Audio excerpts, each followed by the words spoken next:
আল্লাহ পাক বলেন, নবী আপনি বলুন, তাম পৃথিবী যা পেয়ে আনন্দে আছে, যা গেইন করে, যা অ্যাচিভ করে, যা অর্জন করে, আমি আল্লাহর কাছে কোরআনে কারীম শ্রেষ্ঠ সম্পদ। সুতরাং কোরআন যারা পেয়েছে তারা যেন আনন্দ করে। আজকে খুলনা বিভাগের মানুষগুলো, খুলনা বিভাগ সহ বাংলার অন্যান্য বিভাগ থেকেও মানুষেরা আজকে এসেছে কোরআনে কারীম সত্যি যারা শোনার জন্য, বোঝার জন্য এসেছি। এটা পুরা এখন ইবাদত চলছে।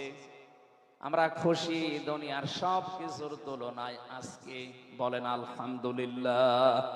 প্রথম নাম্বার, এই কোরআনে কারীম শোনার পরে যারা বাধা দিয়েছিল এই দুনিয়ায়, আল্লাহর কোরআন তাদেরকে ঘোষণা দিয়েছে তারা কাফির। এ বাংলাদেশে আমরা এই 54 বছরে নামধারী মুসলমান, কিন্তু অনেক কাফেরের আচরণ দেখতে পেয়েছি। সূরা হামিম সাজদার 26 নম্বর আয়াতে আল্লাহ তাদের পরিচয় দিয়েছেন, وَقَالَ الَّذِينَ كَفَرُوا لَا تَسْمَعُوا لِهَذَا الْقُرْآنِ وَالْغَوْا فِيهِ لَعَلَّكُمْ تَغْلِبُونَ। আল্লাহ পাক বলেন, কাফেরেরা সিদ্ধান্ত নিয়েছিল সব চলতে দেওয়া যাবে, মুহাম্মদের কোরআনে কারীম এটা চলতে দেওয়া যাবে না। কারণ তারা বুঝেছিল এটা ১৫০০ বছর আগে নাজিল হওয়া। ভালোভাবে আবু জেহেল টের পেয়েছিল, বুঝেছিল এ কোরআনে কারীম মুহাম্মদুর রাসূলুল্লাহ যেটা বোঝাতে চায়, এটা যদি সত্যি জনগণ বুঝতে পারে আর মেনে নেয়, আমি যে অবৈধ চেয়ারে বসে আছি এই চেয়ার থাকবে না। যুগে যুগে যারা কোরআন বাধা দিয়েছে তারা এইটাই টের পেয়েছে। তারা খুব ভালোভাবে জানে কোরআন যারা প্রচার করে, সত্যিই কোরআনের এই কথাগুলো যদি সাধারণ মানুষেরা, জনগণ বুঝে ফেলে, আমরা যে শয়তানি করি, আমরা যে অবৈধভাবে টিকে আছি, এইটা থাকবে না। এই জন্য বাস্তবতা হচ্ছে কোরআন শুনলে বাধা দেবে এরা 1 নাম্বারে কাফের। আমরা জানি কাফের মারা গেলে জানাজা হয় না, হয়? বলেন বলেন। কাফেরের জন্য দোয়া করাও জায়েজ নেই। আল্লাহ রাব্বুল আলামিন বলেন, মা কানা লিন-নাবিয়্যি ওয়াল্লাযীনা আমানু আইয়াস্তাগফিরু লিল মুশরিকিন ওয়ালাউ কানু উলি কুরবা মিন বা'দি মা তাবায়্যানা লাহুম আন্নাহুম আসহাবুল জাহিম। সূরা তাওবা 113 নম্বর আয়াতে আল্লাহ জানিয়েছেন, হযরত ইব্রাহিম আলাইহিস সালাম সম্পর্কে যদি আয়াতটা নাযিল হওয়া, তাম দুনিয়ার মানুষকে উদ্দেশ্য করা এই আয়াত দিয়ে, হে নবী, কোন নবীর জন্য, কোন ইমানদারের জন্য এটা জায়েজ না, শোভনীয় না, উচিত না যে কোন মুশরিক মারা গেলে তার জন্য আল্লাহর কাছে সে ক্ষমা চাবে, ইস্তিগফার করবে। ওয়ালাউ কানু লি কুরবা, আল্লাহ পাক বলেন যদিও এটা নিজের নিকট আত্মীয় হয়, মা তাবায়্যানা লাহুম আন্নাহুম আসহাবুল জাহিম, যার প্রতি এটা প্রমাণ হয়ে গেছে যে লোকটা জাহান্নামে যাবে, যার কাজকর্ম, যার ঈমান আমল আকীদা দেখে টের পাওয়া যায়, এইরকম মানুষের জন্য কোনো ইমানদার না কোনো নবীর জন্যও দোয়া করা, ইস্তিগফার করা জায়েজ নেই। বলেন নাউজুবিল্লাহ। একজন নবীকে যদি আল্লাহ এই কথা বলতে পারেন, আমি আয়াতের ব্যাখ্যায় পড়েছি, মুহাম্মদুর রাসূলুল্লাহ সাল্লাল্লাহু আলাইহি ওয়াসাল্লামের নিজের আপন চাচা আবু তালিব, এই লোকটা যখন মারা যাচ্ছিল, বিশ্ব নবী নিজে তার কাছে গিয়ে বললেন, ইয়া আম্মি আবি তালিব, কুল লা ইলাহা ইল্লাল্লাহ হাজ্জুল লাকা ইনদাল্লাহি ইয়াউমাল কিয়ামাহ, বুখারী শরীফের হাদিস। ডাক দিয়ে বললেন, হে চাচা, জোরে বলা লাগবে না, আওয়াজগুলো শুধু আমার কানের কাছে মুখটা নিয়ে আস্তে করে আপনি বলেন লা ইলাহা ইল্লাল্লাহ, জোরে লা ইলাহা ইল্লাল্লাহ, লা ইলাহা ইল্লাল্লাহ, লা ইলাহা ইল্লাল্লাহ মুহাম্মাদুর রাসূলুল্লাহ। আপনি শুধু আল্লাহর একাত্মবাদের স্বীকৃতি দেন আমার কানের কাছে, রিসালাতের ঘোষণাটা দেওয়া লাগবে না, শুধু আল্লাহর ঘোষণাটা আমার কানের কাছে শোনান। কিয়ামতের দিন আমি আপনার জন্য আল্লাহর দরবারে ঝগড়া করে জান্নাতে নিয়ে যাব।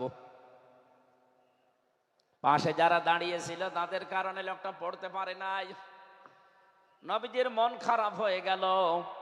সঙ্গে সঙ্গে সূরা কসসের 56 নাম্বার আয়াত নিয়ে ফেরেশতা জিবরাইল হাজির হয়ে গেছে। ইন্নাকা লা তাহদি মান আহবাবতা ওয়ালাকিন্নাল্লাহা ইয়াহদি মাইয়াশা ওয়া হুয়া আ'লামু বিল মুহতাদিন। আল্লাহ পাক বলেন, হে নবী, আপনি যাকে ভালোবাসেন, যাকে পছন্দ করেন, যাকে মনে করবেন আপনি হেদায়েত দেবেন না, আপনি পারবেন না, কারণ হেদায়েত আমি আল্লাহ আপনার হাতে দেইনি। হেদায়েত আমি আল্লাহ নিজের হাতে রেখে দিয়েছি। আমি আল্লাহ যাকে ইচ্ছা তাকে এটা দান করি, আর আমি আপনার চাইতে ভালো জানি যে হেদায়েত পাবে কে। জেলখানার ভেতরে 3টা বছর আল্লামা মামুনুল হক হাফিজাহুল্লাহ, আমরা দুইজন এক জায়গায় ছিলাম। সকালে এবং দুপুরের খাবার আমরা এক জায়গায় খেতাম। মাঝে মাঝে আমারে বলতেন যে হামজা, বাইরে যদি আল্লাহ নিয়ে যায় কোনোদিন কাফেরের জানাজায় যাব না, পড়াবো না। আমারে বারবার জিজ্ঞাসা করেছি, ভাই আপনি কাফের পান কোথায়? বাংলাদেশে তো সেরকম কাফের আমরা দেখি না। উনি আয়াতটা আমাকে শুনিয়ে বলেছিলেন, কাফের তো তারা যারা আল্লাহর কোরআনে বাধা দেয়। সুতরাং এই দেশে যারা কোরআনে বাধা দেবে, সে ডাইরেক্ট হোক ইনডাইরেক্ট হোক, সূরা হামিম সেজদার 26 নম্বর আয়াতের দলিল অনুযায়ী লোকটা কাফের। কাফেরের জানাজা পড়া কিন্তু হারাম। আমার মনে হয় এখন দেশের অবস্থা যা, আমরা যদি এই সিদ্ধান্তে উপনীত হতে পারি যে কাফেরের জানাজা বন্ধ হয়ে যাবে, আগামীতে কোরআনে কারীম বাধা দেওয়ার মতো সাহস অনেকেই করবে না। কোরআনে কারীমের শ্রোতা 1 নম্বরে পেলাম যারা কাফের। এ 15.5 বছর থেকে শুরু করে 54 বছর আমরা যা দেখলাম, অনেকেই কিন্তু ডাইরেক্ট ইনডাইরেক্ট বাধা দিয়েছেন। এখনো যদি ওইরকম মানুষ থাকেন এই দেশে, আপনি তাওবা করবেন, আপনি সংশোধিত হয়ে যাবেন। আর যেহেতু এখন সংস্কার চলছে, আপনি নিজেকেও সংস্কার করে নেবেন। কোরআনের শ্রোতা হিসাবে আমরা 2 নম্বরে পেয়েছি তাদের নাম। আল্লাহ রাব্বুল আলামিন বলেন, ওয়াইদা কিলা লাহুম তাআলাহু ইলা মা আনজালাল্লাহু ওয়া ইলার রাসূলি রাআইতাল মুনাফিকিনা ইয়াসুদ্দুনা আনকা সুদুদা। সূরা নিসার 61 নম্বর আয়াতে আছে, হে নবী, মানুষদেরকে আপনি যখন বলবেন আসো আল্লাহর বিধানের দিকে আসো, রাসূলের জীবনের দিকে আসো, আপনি দেখতে পাবেন অনেক মানুষ শুনতেও আসবে কোরআন, আপনার কথাও শুনতে আসবে, কিন্তু যখন দেখবে যে এগুলো কোরআনের সাথে আমাদের জীবনের মিল নেই, রাসূলের এই আদর্শের দিকে ডাকে, এগুলোর সাথে বাস্তবতা আমাদের মেলে না, রাআইতাল মুনাফিকিনা ইয়াসুদ্দুনা আনকা সুদুদা, আপনি দেখতে পাবেন ও মানুষগুলো আস্তে করে আপনার কাছ থেকে পেছন ফিরে কেটে পড়ছে। বলেন নাউজুবিল্লাহ। সুতরাং কোরআন শুনতে এসে যেগুলো যাদের জীবনে মিলবে না, এই মানুষগুলো যদি মন খারাপ করে, রাগ করে, যে কোনো কায়দায় চলে যেতে চান, আপনি মনে করবেন মুনাফিকের জার আপনার ভেতরে আছে। আল্লাহ আমাদের হেফাজত করুন, বলেন আমিন। 3 নাম্বার শ্রোতার বর্ণনা পেয়েছি সূরা আনফালের 2 নাম্বার আয়াতে। আল্লাহ পাক বলেন, ইন্নামাল মুমিনুনা আল্লাযীনা ইযা যুকিরাল্লাহু ওয়াজিলাত কুলুবুহুম ওয়া ইযা তুলিয়াত আলাইহিম আয়াতুহু যাদাতুহুম ঈমানা ওয়া আলা রাব্বিহিম ইয়াতাওয়াক্কালুন। চিৎকার করে বলেন আল্লাহু আকবার। আল্লাহ পাক বলেন, আমার দৃষ্টিতে তো কোরআনের শ্রোতা আসল এবং মুমিন তারা, যাদের সামনে আমার নাম উচ্চারণ হলে তাদের অন্তরাত্মা কেঁপে ওঠে। আমার আয়াতগুলো তাদের সামনে তেলাওয়াত হলে এ মানুষগুলোর ঈমান ভেতরে যা আছে এটা আরো বেড়ে যায়।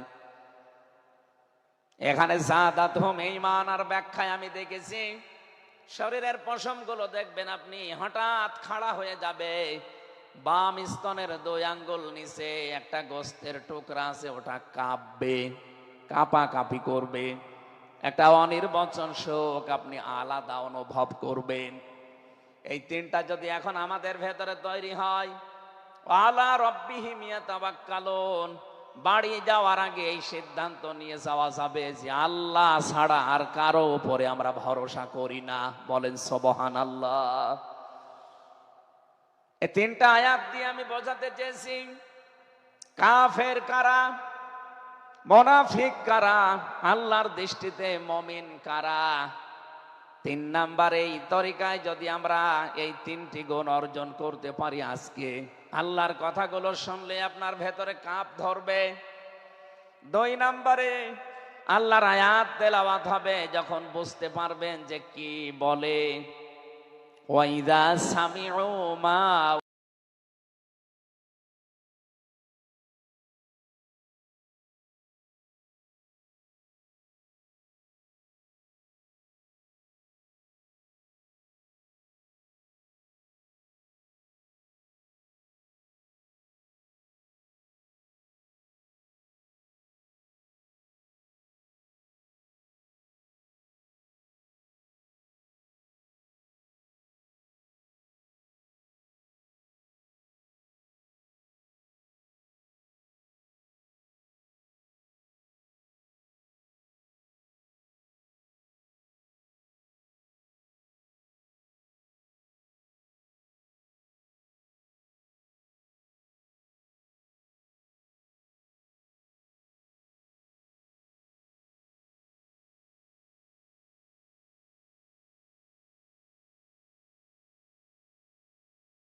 অবস্থা, এই শিক্ষা নেওয়ার সময় এখনই।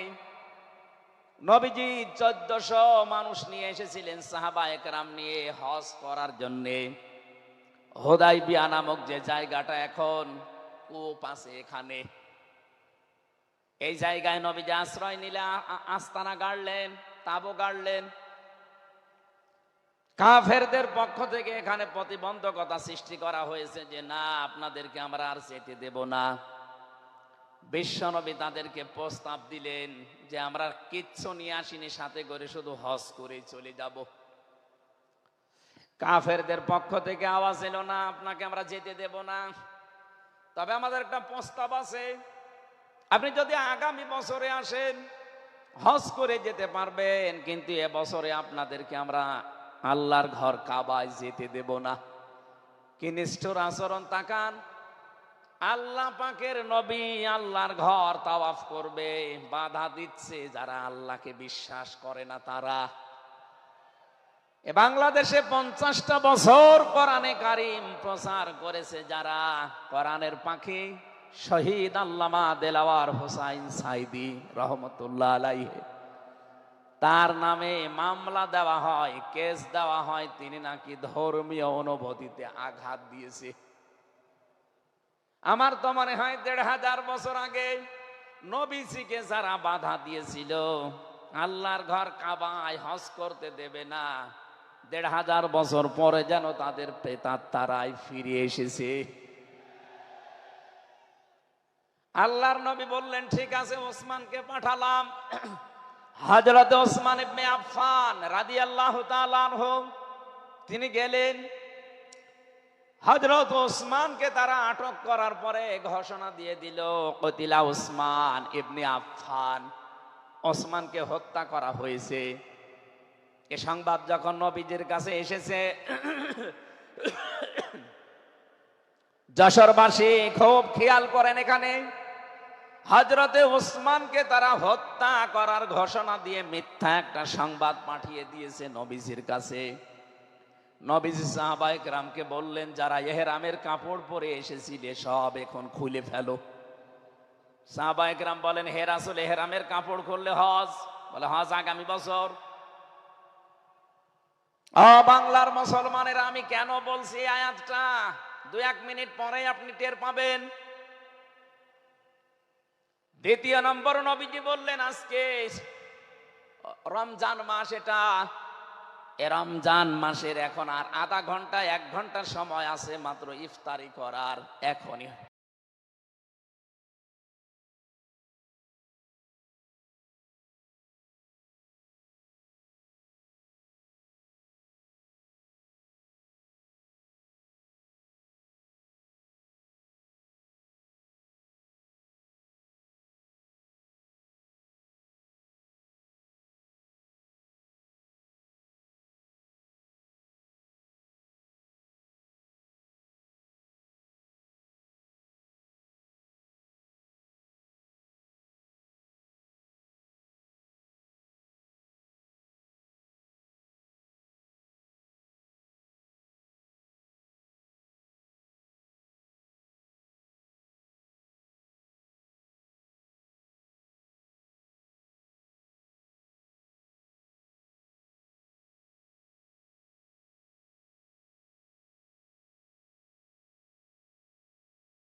ফাতহান করিবা। খুব খেয়াল করেন, সেই সময় পর্যন্ত আমি চলে এসেছি। নবীজি নিজের বাম হাতটা সাহাবায়ে কেরামদের উপরে রেখে বললেন, সাহাবীরা, আজকের এই বায়াতের উপরে, শপথের উপরে আল্লাহ পাক নিজেই জানিয়েছেন যে তিনি রাজি হয়ে গেছেন। আয়াতটা শুরু করার আগে আল্লাহ দুইটা তাকিদ দিয়েছেন, লাম এবং কদ।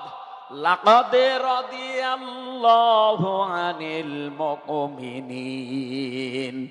আল্লাহ পাক বলেন, আমি নিজে মুমিনদের উপরে অবশ্যই অবশ্যই রাজি হয়ে গেছি। রাজি হব না, হয়ে গেছি।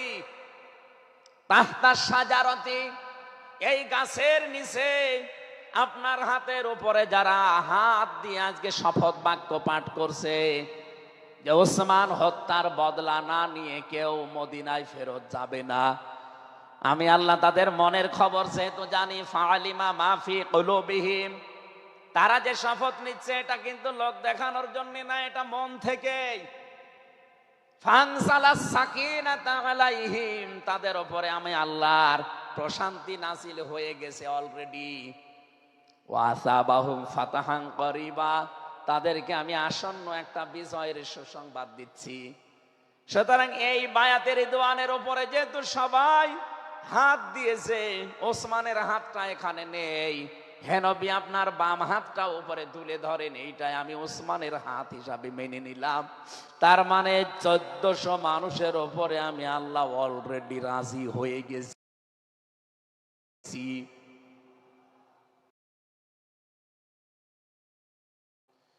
আমার মুসলমান ভাইরা, এবার আমি খেয়াল করার জন্য আর একবার বলছি, এইটা বলার জন্য আমি এতক্ষণ ঘুরছিলাম। একটা নিরপরাধ মানুষকে ওরা মিথ্যা তথ্য ছড়িয়েছে যে আটক করা হয়েছে, মেরে ফেলা হয়েছে, হত্যা করা হয়েছে।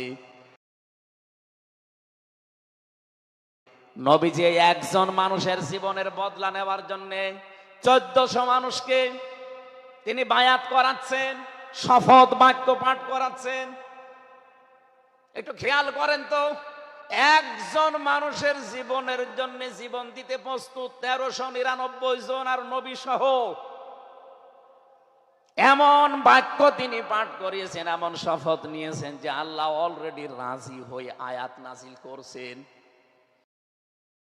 নবীজি বললেন ওরা ওসমানকে হত্যা করেছে, ওসমান একজন নিরপরাধ মানুষ, একটা নিরপরাধ মানুষকে বিনা কারণে আটক করে হত্যা করেছে, ওদের কোনো ক্ষমা নেই।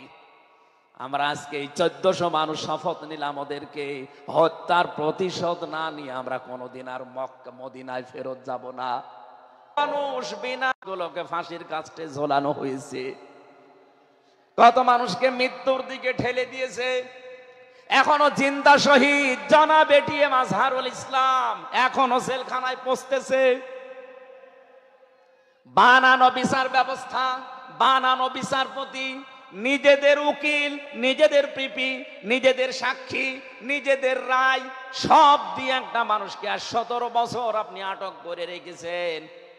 আমার তো মনে হয় এখন সময়ের দাবি, সূরা ফাতিহা থেকে যেহেতু তাফসীর শুনছেন, আজ এই বাংলার 18 কোটি জনগণের উপরে যদি আল্লাহ পাক খুশি হতে চান, এই নিরপরাধ মানুষগুলোকে জেলখানা থেকে মুক্ত করা লাগবে।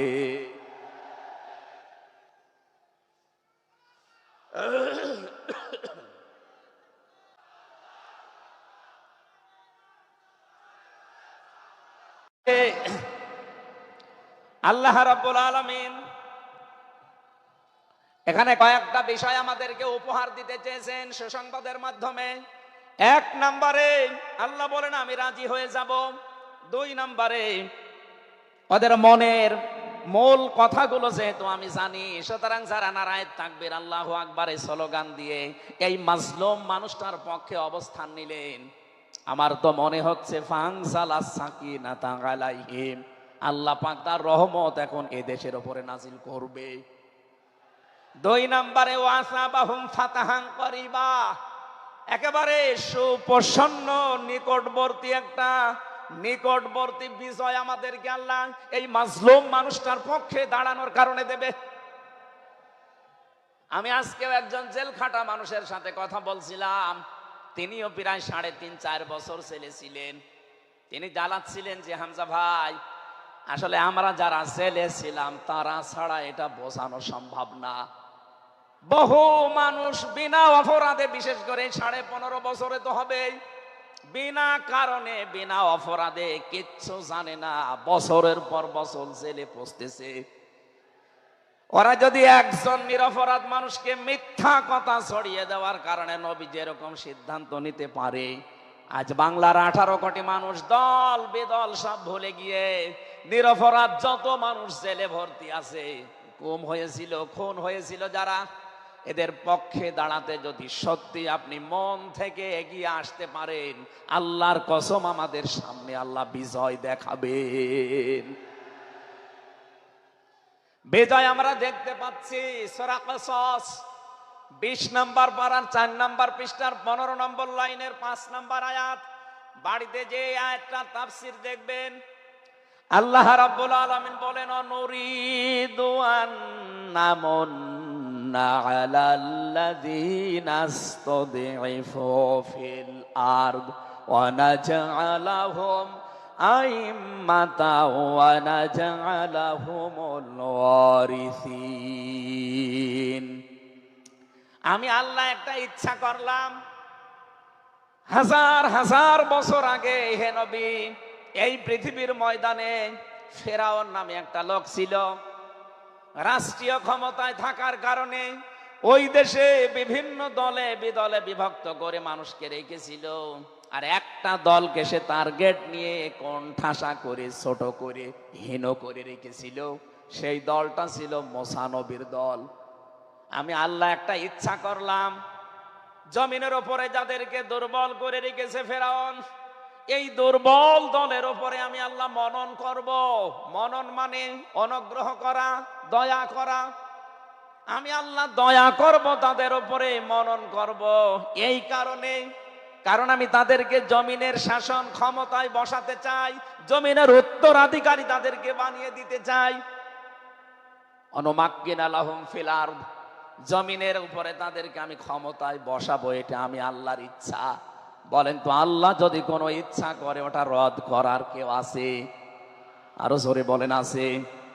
সুতরাং এই আয়াত দিয়ে আমি যেহেতু 100% আয়াতটা বিশ্বাস করি, হাজার হাজার বছর আগে ফেরাউনের এই জীবনের সাথে, কাহিনীর সাথে, তাফসিরের সাথে আমি বাংলাদেশে আয়াতটা মিলিয়েছি। দেখতে পেয়েছি 2024 সালের 5 আগস্টের পরে একটা দলের সাথে আয়াতটা মিলে যাচ্ছে। আপনি যাই মনে করেন এইটাই বাস্তব। এই 54 বছরে ভুয়া ধোয়া তুলে, ভুয়া চেতনার নাম দিয়ে যাদেরকে কোণঠাসা করে রেখেছিলেন জনগণের কাছ থেকে, আল্লাহ যেন হঠাৎ করে মানুষের মনের ভেতরে তাদের প্রতি পরিবর্তন এনে দিয়েছেন। আল্লাহ পাক যেন এই মানুষগুলোকে একটা মনন করেছেন, একটা দয়া দেখিয়েছেন। অনাজাআলাহুম আইম্মাতান, জমিনের ইমাম তাদেরকে যেন আল্লাহ দিনের পর দিন বানিয়ে দিচ্ছে। তাদের আচার ব্যবহার, তাদের চরিত্র, তাদের ব্যবহার, তাদের মাধুর্যতা, তাদের যে ইখলাস, এগুলো দেখছে আমার আল্লাহ দিনের পরে দিন। জমিনের ইমাম তাদেরকে আল্লাহ বানাচ্ছেন। অনাজাআলাহুমুল ওয়ারিসিন, আয়াতের শেষের কথা, আল্লাহ তাদেরকে জমিনের ওয়ারিস বানিয়ে দেবেন। যেহেতু আল্লাহর সিদ্ধান্ত রদ করা যায় না, ফাআলুল লিমা ইউরিদ, তিনি যা ইচ্ছা তাই করেন। ইন্নামা আমরুহু ইযা আরাদা শাইআন আইয়াকুলা লাহু কুন ফায়াকুন। আল্লাহ পাক বলেন, আমি যদি কোনো ইচ্ছা করি শুধু বলি কোন, সঙ্গে সঙ্গে ফায়াকুন হয়ে যায়। কোরআনের উপর আমার 100% বিশ্বাস নিয়ে কথা বলছি আমি। এই আয়াতগুলো মাস্ট বি আমার আল্লাহ বাংলাদেশে দেখাবে। বলেন আমিন, আরো জোরে বলেন আমিন। 6 নাম্বার আয়াত হচ্ছে অনুমাক্কিনা লাহুম ফিল আরদ, আমি আল্লাহ তাদেরকে জমিনের চেয়ারে ক্ষমতায় বসিয়ে দেব। কেন জানো? অনুরিয়া ফিরআউনা ওয়া হামানা ওয়া জুনুদাহুমা মিনহুম মা কানু ইয়াহদারুন, আমি আল্লাহ দেখাতে চাই ফেরাউনকে, হামানকে আর তার সৈন্যবাহিনীকে, তারা তাদেরকে সবচাইতে বেশি ভয় করত জমিনে যাদেরকে, সেই মুসা নবীর দলকে আমি আল্লাহ জমিনের শাসন ক্ষমতায় বসিয়ে তাদেরকে দেখাবো। এই 54 বছর জালেম এবং মুনাফিকরা সবচাইতে বেশি ভয় বাংলাদেশে যাদেরকে করেছে, তাদের প্রতি মানুষের মন মানসিকতা আল্লাহ ঝুঁকিয়ে দিয়েছেন। এই জন্য কোরআনের আয়াতের উপরে বিশ্বাস করে বলছি, এই বাংলাদেশে যারা নিরপরাধ মানুষ আছে তাদেরকে যদি 5 তারিখের পরে বিভিন্ন আন্দোলনের কারণে, মানবিকতার কারণে ছেড়ে দেওয়া হয়, বিশেষ করে ম্যাডাম খালেদা জিয়াকে আপনি ছেড়ে দিয়েছেন। এরপরে আমরা দেখতে পেলাম আব্দুল সালাম পিন্টু ভাইকে ছেড়ে দিয়েছেন। এরপরে গিয়াসউদ্দিন মামুন ভাইকে ছেড়ে দিয়েছেন। মিয়ানুরউদ্দিন অপু ভাইকে ছেড়ে দিয়েছেন। আমরা চাই জনাব এটিএম আজহারুল ইসলামকেও মুক্তি দেওয়া হোক। এ দাবির পক্ষে আছেন কারা দেখি? লিল্লাহি তাকবীর।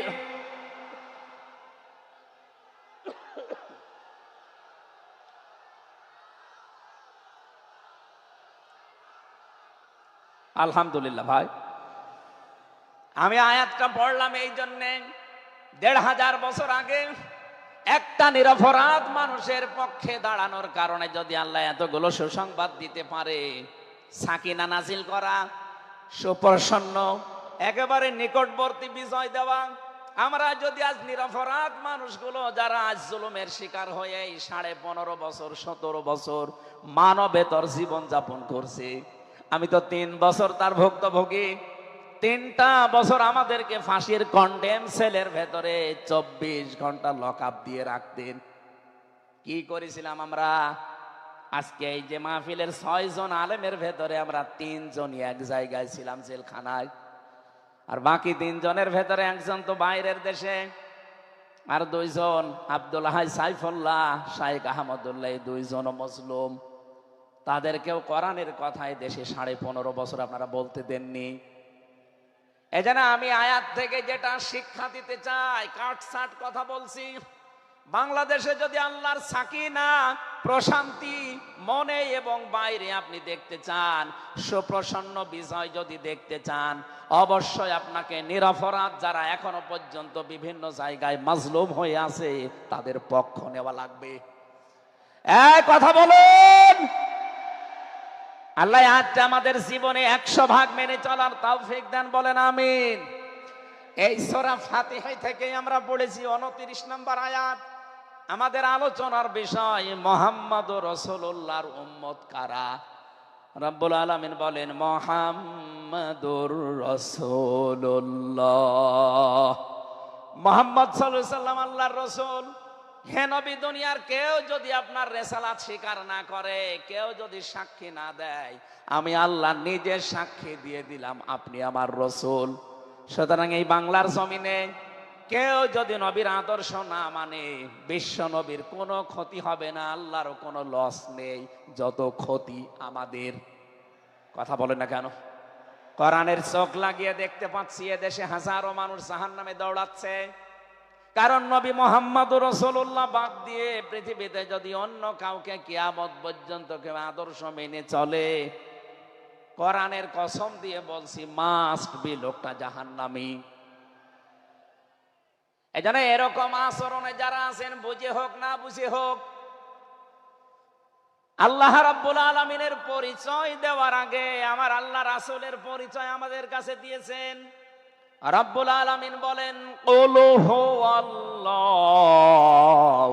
আহাদ আল্লাহুস সামাদ লাম ইয়ালিদ ওয়া লাম ইউলাদ ওয়া লাম ইয়াকুল লাহু কুফুয়ান আহাদ।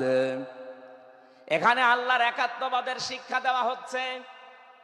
আল্লাহ পাক বলেন হে নবী আপনি বলুন, অথচ শোনানো হচ্ছে যার কথা, তার কথা তো আগে বলার দরকার ছিল। এখানে আগে রিসালাতের ঘোষণাটা দেওয়া হয়েছে, কুল হে নবী আপনি বলুন। ও বাংলার মুসলমানেরা, ফেরাউনের জীবনী পড়ে আমি দেখেছি সে কিন্তু আল্লাহর একাত্মবাদের ঘোষণা দিয়েছিল, কিন্তু রিসালাতের ঘোষণা দেয়নি, এজন্য লোকটা ঈমান পায়নি।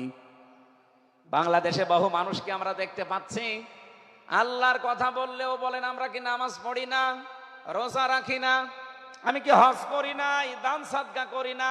এগুলো সব আল্লাহর বিধান।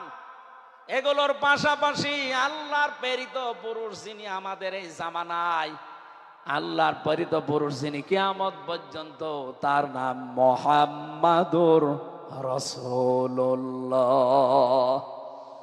জ্ঞানী মানুষ যারা বসে আছেন এক কথায় তারা বুঝবেন আমি জানি। আজ বিশ্ব নবীর আদর্শ বাদ দিয়ে আপনি কার আদর্শ মানেন আপনার বিবেকের কাছে প্রশ্ন করেন। এটা রাজনীতি মনে করে কেউ যদি চলে যান আপনার কপালে আগুন লাগবে, আপনারও মরণ হবে ফেরাউনের মতো। আল্লাহকে মেনেছিল কিন্তু রেসালাত মানে নাই। এদেশে আজ অনেকেই আল্লাহর কথা বললে নামাজ পড়ে, রোজা রাখে, হজ করে আসে, দান সাদকা করে। আরে ভাই এগুলো সবই আল্লাহর বিধান।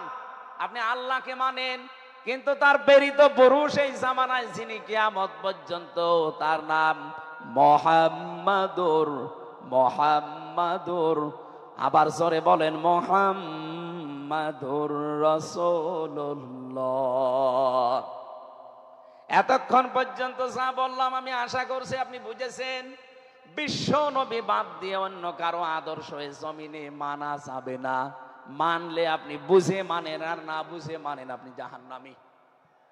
এখন যদি মুসা আলাইহিস সালাম আসে দুনিয়ায়, যদি ঈসা নবী এখন আসে, আর আমরা কেউ যদি আল্লাহর নবী মুহাম্মদুর রাসূলুল্লাহকে বাদ দিয়ে ঈসা নবী, মুসা নবীকেও মেনে চলি, নিছক আপনি জাহান্নামী। এটা রেকর্ড হচ্ছে, সারা দুনিয়ায় যাবে। সূরা আলে ইমরানের ৮০ নম্বর আয়াত।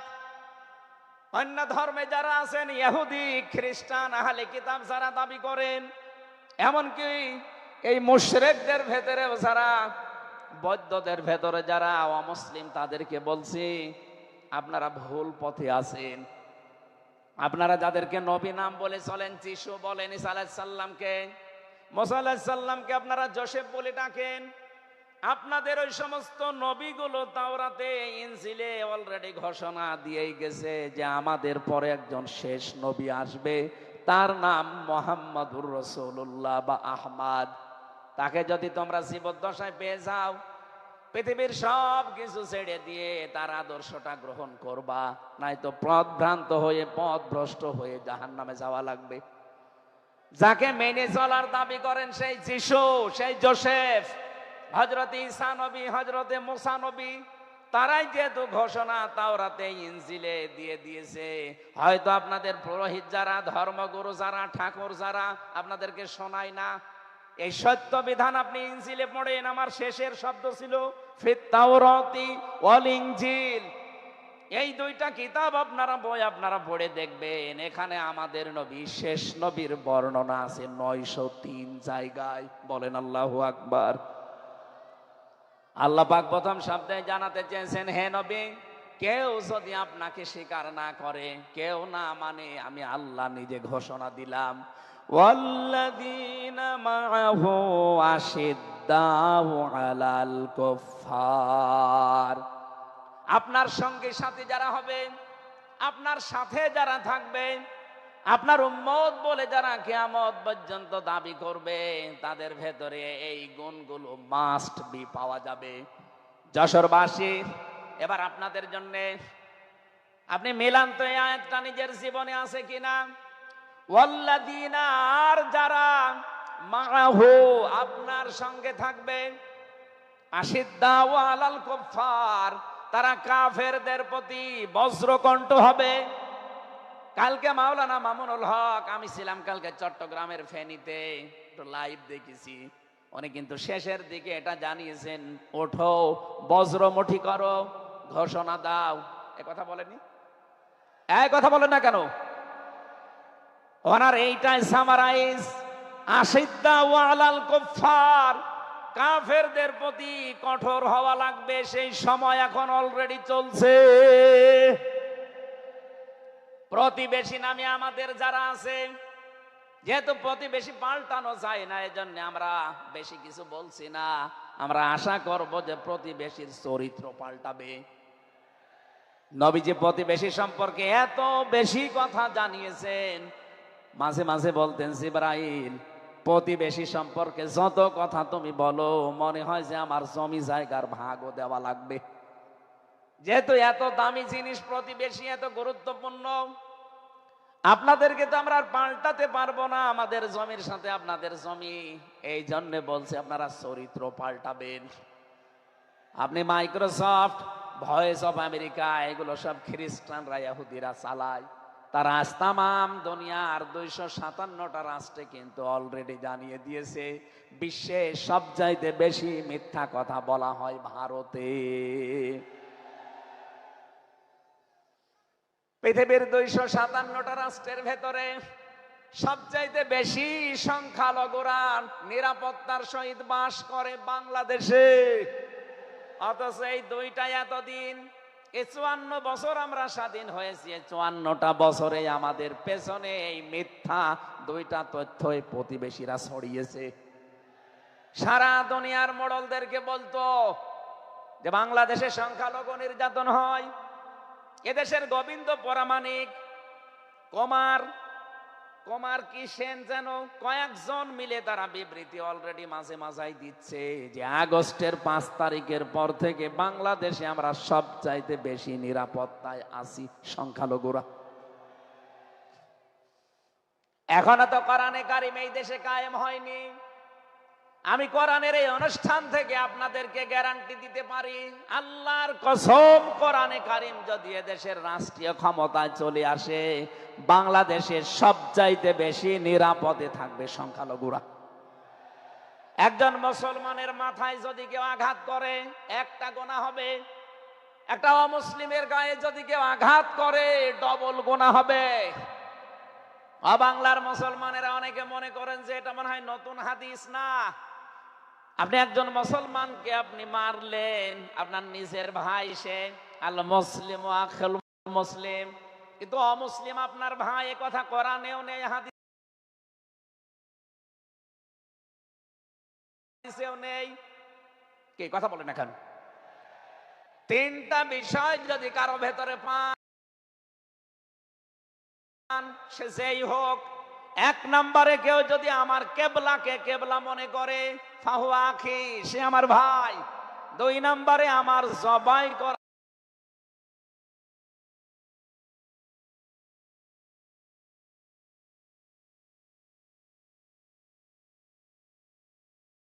জিনিস যদি সে খেতে চায়, ফাহুয়া আখি, সে আমার ভাই।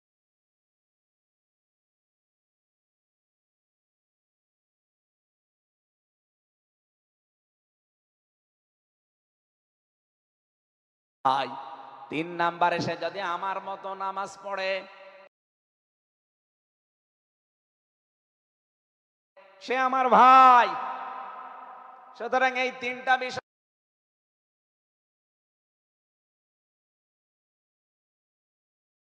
সামনে রেখে আমরা এই দেশে যারা আছি, মতের হয়তো মিল নেই, দলের হয়তো নামের মিল নেই, কিন্তু এই 3টা বিষয় যারা মানবেন, আমার মতো নামাজ পড়বেন, আমার কাবাকে কাবা মনে করবেন, আমার জবাইকে তো ব্যস্ত আপনিও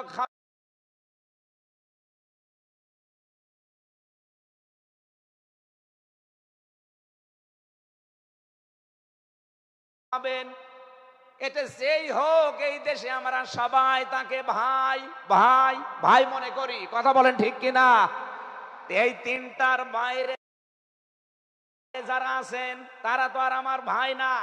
তাদের সম্পর্কে কি? তারা আমার এই দেশের আমানাত। 1 নম্বরে এই সংখ্যালঘু যারা আছে, হিন্দু হোক, খ্রিস্টান হোক, বৌদ্ধ হোক,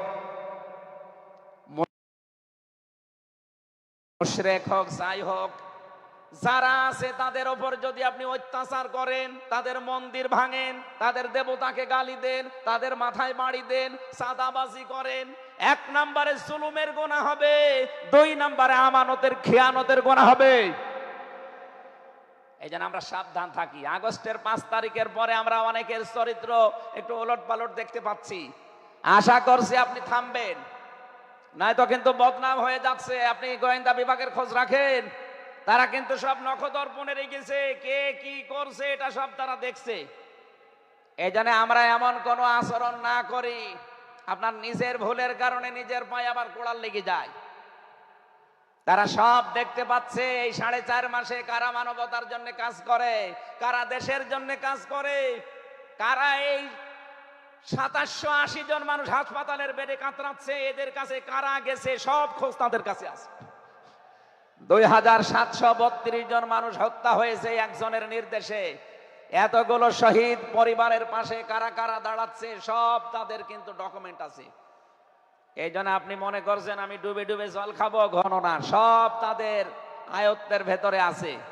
এই জন্য এমন কাজ করা দরকার আমাদের, আগামীতে যেন শুধু ওই 14 দল বাদ দিয়ে আমরা যারা মুসলিম আছি এই মানুষগুলো যেন রাষ্ট্রের দায়িত্ব পায়, আর কোরআন আর হাদিস দিয়ে বাংলাদেশের 56,000 বর্গ মাইল চলে। কারা কারা রাজি আছেন দেখে? লিল্লাহে তাকবীর।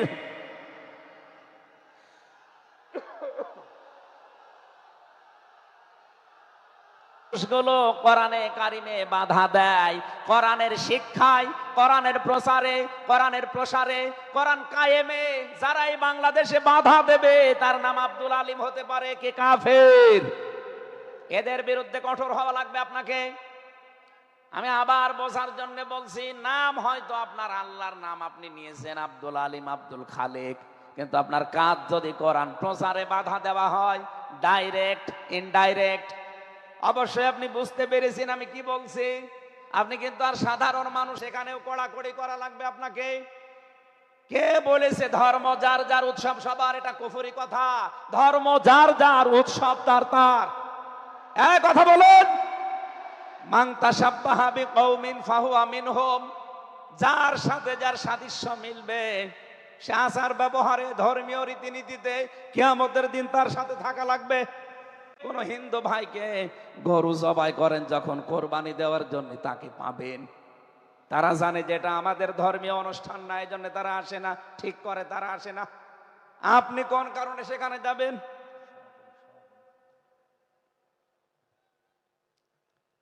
রোহামা ও বাইনাহুম।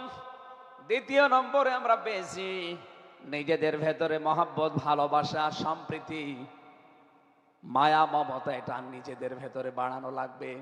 আপনি নবীর উম্মত হতে চান অথচ এটা নিজেদের ভেতরে আরো দূরত্ব তৈরি করেন না, এটা নিজেদের ভেতরে আরো স্যাক্রিফাইস করে হোক, ডাকাডাকি করে হোক, নিজেদের ভেতরে এটা তৈরি করা লাগবে আরো বেশি। তার অহম রুক্কাং সজ্জাদা। হে নবী, আপনার উম্মত যারা, আপনার সাথে যারা আছে তাদেরকে দেখতে পাবেন আল্লাহর সন্তুষ্টি এবং অনুগ্রহ তালাশ করার জন্যে। তারা রুকু এবং সেজদাকারী অবস্থায় তাদের দেখতে পাবেন।